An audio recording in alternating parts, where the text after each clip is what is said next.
Hello to all, I'm back on grind. Yes, back on grind again. We're doing a little bit of Act 7.3, in particular on Act 7.3, Act 7.3.2. Okay, two paths are going to be displayed in this particular video, and FYI, I am working on a guide. It's just taking a little bit of time. Kind of integrating ideas from everybody, including the ideas for these two paths, which was 7.3.2. I do a little bit on stream, also a little bit just creating these videos, and then at the end of it doing a guide, especially because, let's face it, we're more than likely getting Act 7.4 next month, and I want to push, in any case, 100% this because, hey, I want to rank for a 6-star champion. It's part of my targets. Have targets, guys. If you don't have targets in-game, right, you'll probably lose sight of what you want to achieve, champions you want to get from arena, those kind of things. But look, it's great to kind of like get out on the grind. And 7.3.2, two paths, okay? Path number 1 is this one here, which we're going to show some interactions on. Impatience, whenever a cosmic attacker fails to trigger a buff due to chance, they have a 100% chance to trigger a fury buff, instead increasing attack by 80%. Now, I think it was on a stream, someone was saying, Rich, you've got to use Captain Marvel, classic Captain Marvel. And I was like, and then I finally gave in and went, yeah, okay. So shout out to that person who said about that. I finally gave in, and you're going to see some footage of that. I did use other champions. It's not just about using classic Cap Marvel movie, or classic Cap Marvel, not Cap Marvel movie, as I did use King Groot, Angela, and several others which were equally as useful.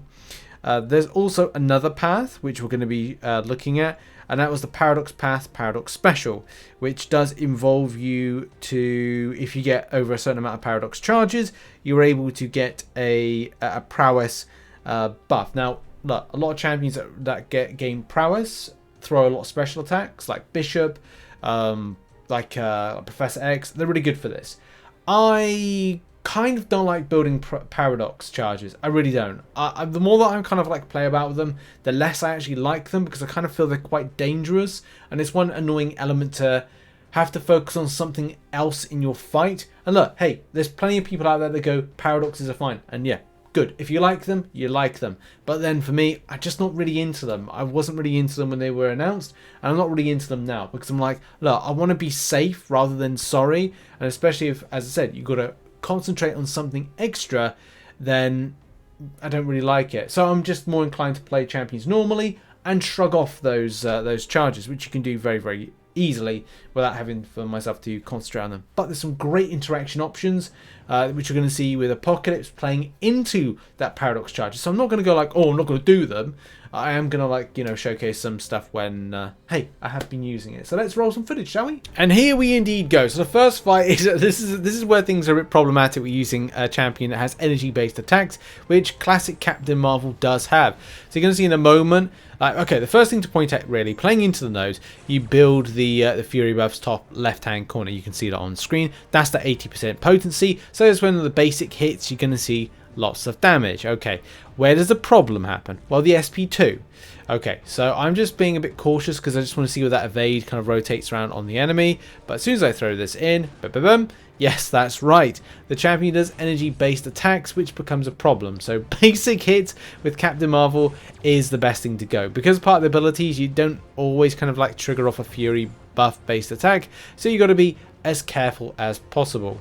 And yeah, like just seeing the damage is nice. And I'm like going like, okay, right, well, I need to do some damage. And they're like, okay, so I'm throwing special attacks. Should I have waited to build my power a bit more in order to do damage? Yeah, probably. That's the other thing as well with Captain Marvel, especially Awakened version. Once you build power, you do more damage. So that's probably like a bit of a slap on the wrist there. Naughty Richard, you should learn from this, you silly goose. But, you know, at the end of the day, I got the win and finished it off. So yeah, I mean, it doesn't really matter. Angela still is a viable option for the path because it still has this this element of I think it's buffed up on this path, so it's important to kind of like note for that. I need to actually double check that whilst I'm recording this video. So the other thing is yes, it is buffed up. I did get that right. It makes a change for me to kind of say something and actually be correct when it comes to remembering things, because I'm getting older and memory isn't as good.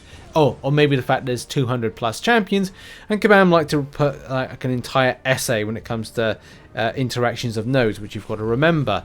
I don't know. I'm not taking the blame on that one. In any case, it's still a viable option to build past the SP1, which I like doing with Angela, and smashing a good amount of damage, building those buffs up, which you can see, 4 Fury buffs up, hitting him with a bit of a special attack, seeing those damage ramp up. Very, very nice. Suicide Mastery's better option for this? Hell yeah, probably would be. Am I going to use it for this though? No, there's no point. I just have to say that because there may be some MCOC Andes that want to say stuff in the comments. So I have to make sure I cover as much bases because, hey, everybody's an expert at the game.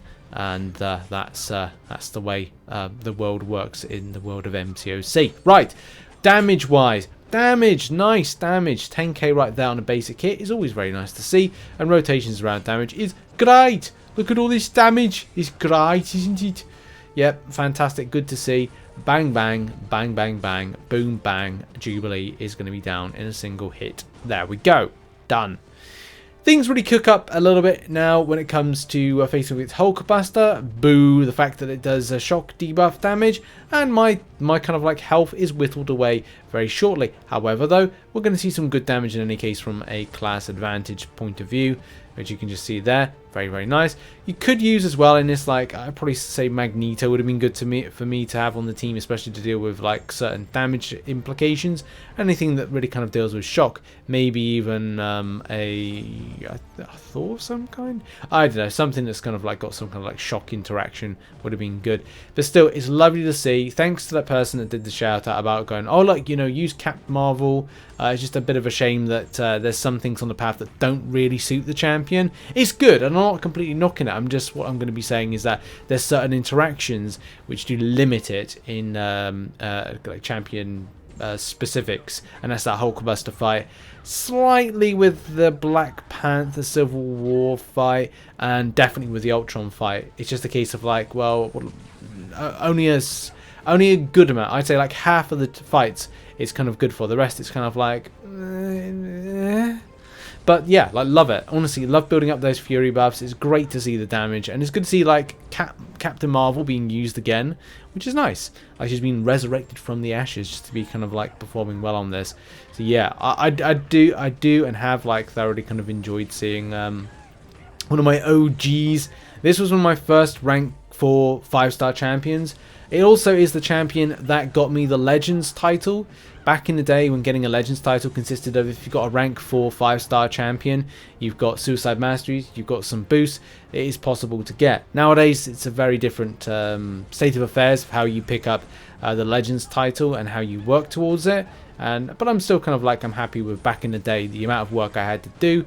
And I think like over nearly 4 hours constant grind got me that Legends title. So I got fond memories of that, and I'm sure a lot of people have fond memories of things in Marvel Contest. Your first ever 6-star, your first ever 5-star, your first ever 4-star, and your first ever rank 5 5-star, rank 3 6-star, and you know, I can imagine it's going to be rank 4 6-star, which I'm still going to be planning to be Doctor Doom. Now we move on to the paradoxal one, which then we'll be finishing off on Cosmic Ghost Rider and who I use for that. FY, it's Doctor Doom. Any case, like playing into the paradox side of things, this is where I've stacked up my Apocalypse a bit more, because of the fact like look, it's got the prowess that comes up, so you're going to see in a second, I think it is, you're going to see like, or is it there actually, the extra prowess. In any case, like, it was just using Apocalypse is another option for this particular path. This is Paradox Special, and it's cool. Like, it is a cool like interaction. It's a cool little path thing. I just got very much bored of paradoxes very, very quickly. I don't know if anybody else feels like that. I know there are people out there that actually do really like paradoxes, paradox charges, and the concept of paradoxes. I just kind of find them quite boring. But as I've said, and I'll reiterate, and every time I have to do this, I'm just going to get on with it, doing it. Right? I might complain about stuff, but I will get on with it and do it, which is what I'm planning for this week, and being very proactive with it and releasing content around just the interaction, especially because, you know, I'm looking forward to kind of like getting Act 7 done. It's been a little bit more enjoyable than Act 6, although I think going back to Act 6 is going to be a little bit more easier when I do, because I'll go back with more stronger champions. But that's again another story for another day. is in any case, it's good to see, like, you know, Apocalypse do the business, you know what I mean? But, you know, I've got to use my reliable, and look, Professor X is another example of kind of like utilization here. I could have used something else, but Doctor Doom, man, Doctor Doom going up against Nova. I'm not a massive fan of Nova, to be honest. So I'm like, look, what you kind of look at. All the time with Marvel Contest Champions, you look yourself at, like, look at a problem and go like, well, what's the solution to it? At the end of the day, this is all about the power, not power from afar, but it's like power reserve or something. It's the one where you got like less cost to do special attacks, and I'm like, right, well, that's fine, but I just don't like Nova. I don't like the auto block that comes my way. I don't like the fact that he's going to be just a bit annoying, a bit tanky, a bit defensive. So the way that I'm kind of approaching this fight is that I need something that's able to deal with a lot of that, but deal with like the power side of things. And the power control is the key element I'm looking into. And that's why Doctor Doom comes in, especially because, like, I know the champion Nova, and I'm like, but I know the frustration. So it's like, I always kind of make the fight as simple for myself as possible. Doctor Doom, I do have a 5-star version, a 6-star version. Obviously, I'm opting for the 6-star version because, hey, damage. And I just love the fact that I'm able to SP1 power control. I'm then able to, with light attacks, then steal all the power back from the enemy. I've just done 2 SP3s. That there is the SP2. I just go snap in there to kind of suppress the unblockable, and then able to snap in another SP2. So that's 2 SP2s very, very quickly. So that's that the Incinerate very, very quickly. I'm also again able to suppress and not let the champion build too high. I don't want him to build up to an SP2. It's not going to happen. It's definitely not going to happen. But loads of that kind of like power reserve, quick SPs, suppressed, kept at bay, and it's just nice to kind of see. Now, a bit of Apocalypse action for you. I got to be honest, I'm not a massive fan of the Kingpin fight, and I kind of fluffed that a bit too much. But you know, at the end of the day, you've got to just get it done by any means, shape, or form. And I'm not dropping too many revives. I haven't even kind of like gone into my units, which is great. That's the main thing. I always kind of feel like I'm not happy with my kind of play in the game if I'm going into my units, and thankfully I haven't been. This has all been, all my units, 3,888 at the point of recording this video that I've got on my account, are grinded out for free. So I haven't spent at all since December 26th, and even then I wouldn't like buy anything too massive. But yeah, like, it's just a lot of fun to see a lot of champions being brought out, especially for interactions. Doctor Doom on this route is an absolute G, especially from the fact of like dealing with, and look, as I said, I'm not playing into the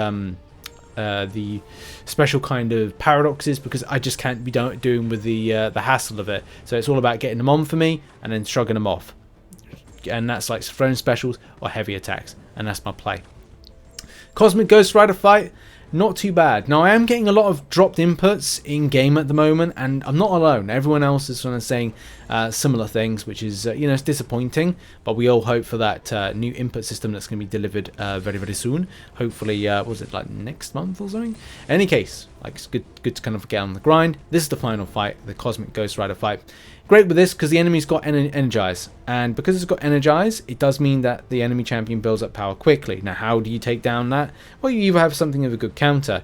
Magneto's quite good, Magic's quite good, Black Widow Clairvoyant's quite good, dealing with the buff side of situations of what Cosmic Ghost Rider has, and also suppressing it. You know, that's the other thing as well. Rotations wise, I think I got this one all right. Obviously, the main plan for me with Doctor Doom is to build up to SP3, SP3, SP2 after that. Maybe SP1 in order to suppress any buffs or power. You know, you do you at the end of the day of how you want to play the champion. Very difficult with Cosmic Ghost Rider because he is Incinerate immune. So throwing an SP2 is ultimately going to result in, well, nothing. But there we go. You know, that's my plan right there on screen, was to do SP3, SP3. Enemy champion's got 3 specials. Blast him an SP1 in order to deal with the current build of power. And SP2, even though that's not going to do any damage, it's still kind of like good for the interaction. Come back in again. And then what we do is we kind of repeat, or try and repeat a little bit, mainly with suppression of power. That's probably the main thing. Counter there with a special attack. Gonna do that again, just to keep up this kind of aggressive rotation, just to suppress at the door. That's really annoying. That's out of 5-hit combo or hit combo and go straight into a block. There, I got my block broken. And that's again like just an illustration of like how inconsistent the game is and how kind of like really annoying it is. Like you can have a good time. And whilst I've been recording this video today, or these scheme of videos at 7.3, I've been having relatively alright time. But there is some times where I'm just like, no, this takes away the fun of the game. If you've got dropped inputs and things that don't work, it's like, come on, Kabam, sort it out, you know. It's not much to ask for. But in any case, right, at the end of the day, doesn't matter. Didn't drop a revive, smash the enemy, and you know, as I always say, if people say it's stupid but it works, then hey, guess what? It ain't stupid, and everything went well because hey, look, got the W, and that's what we love to see right there. And yeah, that's been the video. A little bit of a showcase of some champions I used on the particular paths, and you know, illustrating them. More videos like this to come. I will be doing some live streams, and I will be doing a guide at a later date. Cheers everybody for the support. Make sure as well to check out some other content, which will be located on screen right now. And I'll see you in the next video, whenever that will be. Have a good one, whatever you're doing. Bye bye.